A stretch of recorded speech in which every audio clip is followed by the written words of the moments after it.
aussi dans d'autres domaines, c'est-à-dire comme la signature électronique, le commerce électronique, la preuve électronique, la fausse commande des documents électroniques. Une législation existe, quand je dis existe, c'est-à-dire que les textes existent et sont en attente d'être votés et dont il faudra surtout étudier la mise en œuvre et pratique et leur accueil dans l'arsenal juridique haïtien. Il est vrai qu'en matière de cybercriminalité, le terrain est encore vierge, même si, comme le rappelait le directeur général il y a 2 minutes, en octobre a eu lieu un premier séminaire avec l'aide de l'OEA et du département de la justice américain. Donc, sur la question de la cybercriminalité, puisque nous revenons sur le tapis et espérons que ces journées, c'est-à-dire celles d'aujourd'hui et celles d'octobre, déboucheront sur la mise en chantier effective, et non pas de débat théorique, mais la mise en chantier effective d'une rédaction d'une loi sur la cybercriminalité, vous me permettrez de partager avec vous une réflexion sur ce sujet en se demandant d'abord quoi faire et ensuite, dans un deuxième temps, comment faire. Alors, pour la cybercriminalité, d'abord, il y a une première question qu'il faudrait, un premier écueil qu'il faudrait éviter au cours de ces 2 jours, c'est qu'en parlant de cybercriminalité et interception des communications, et que l'on remarque les diverses interventions qui vont avoir lieu, il faudrait garder un esprit d'équilibre entre la question de cybercriminalité proprement dite et l'interception des communications. L'interception des communications étant plutôt une question de procédure pénale, c'est-à-dire comment collecter les preuves des éléments constitutifs des infractions qui seront considérées comme des infractions électroniques, des infractions cybernétiques. Donc c'est plus une question de procédure, de preuve, de procédure pénale qui vient à l'appui de la répression des infractions dans ce domaine. Donc, dès lors qu'on parle d'infraction, donc de répression des infractions, donc cela devra amener à ce qu'on voit comment collecter les preuves, qui va les collecter, sous l'autorité de qui. Donc il faudra surtout que soit respecté un principe fondamental du droit pénal, la légalité des infractions.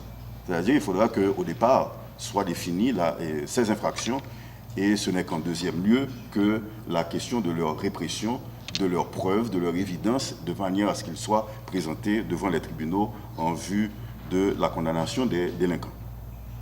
Donc, bien faire l'équilibre entre l'interception des communications et la cybercriminalité proprement dite, parce que l'un n'ira pas sans l'autre. On ne pourra pas intercepter les communications si, auparavant, l'autorité de répression, qu'il s'agisse d'un policier, d'un juge, d'un magistrat, ou le policier sous l'autorité du magistrat, ne saura pas pourquoi il doit intercepter. En effet, dans les États CARICOM, vous avez plusieurs cultures juridiques qui coexistent. On a essayé, les experts qui ont travaillé pendant la phase 1, de prendre en compte quand même les spécificités provenant des 2 cultures juridiques. Alors là, je fais référence à la culture de common law et à la culture de droit civil. Donc, une fois de plus, ces lignes politiques ou ces recommandations de volonté politique ont été élaborées et suivies de modèles, de lois types que, par la suite, les États peuvent prendre en considération dans l'élaboration des politiques nationales, dans l'élaboration de textes réglementaires au niveau national. C'est là-dessus qu'on s'est basé, en effet, lors de notre travail et lors de cette phase 2 du projet EPCAR pour la République d'Haïti. Alors, il s'agit notamment... je m'excuse, un petit souci, il y a quelque chose qui a bougé sur le slide, mais en effet, la phase 2 de ce projet, donc, qui a commencé pour certains États en 2011 et jusqu'au 2013, puisque le projet doit se terminer en septembre 2013, l'objectif, c'est quoi? C'est de voir comment est-ce qu'on pourrait transposer, ou en tout cas prendre en compte, en considération, justement, avoir la même compréhension, comme ça vient d'être dit par les intervenants précédents, la même conception, disons, tout en prenant en compte les spécificités, la culture, l'existence de certains textes réglementaires déjà au niveau national, donc au niveau de la République d'Haïti. Tout en proposant donc l'assistance de mise en œuvre et le renforcement des capacités. C'est ce qu'on a essayé de faire en équipe tout en travaillant sur ce sujet-là.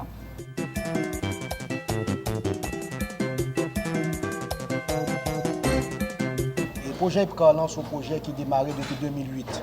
Et malheureusement, encore une fois, nous étions en retard parce que depuis 2008, nous n'avons pas jamais rentré de manière agressive dans le projet IPCAL. Qui est-ce que le projet est? Comme nous connaissons avec l'évolution technologique, il y a des problèmes que tout pays a confrontés.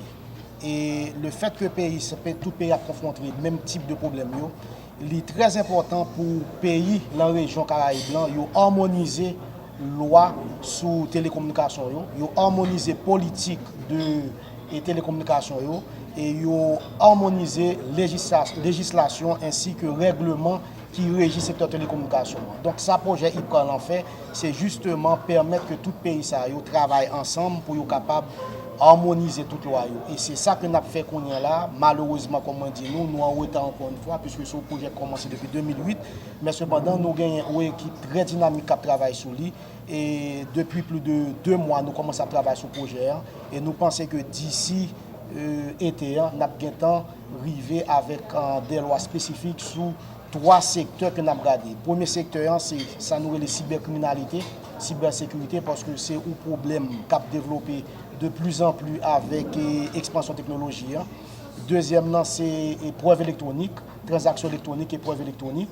Et ça, c'est un bagage qui est extrêmement important parce que l'heure où on fait transactions électroniques sur Internet et ce bagage est développé en pile ces jours-ci, qui gens que qu'on est là ou capable de rassembler des preuves contre les gens qui commettent des fraudes à partir de transactions électroniques.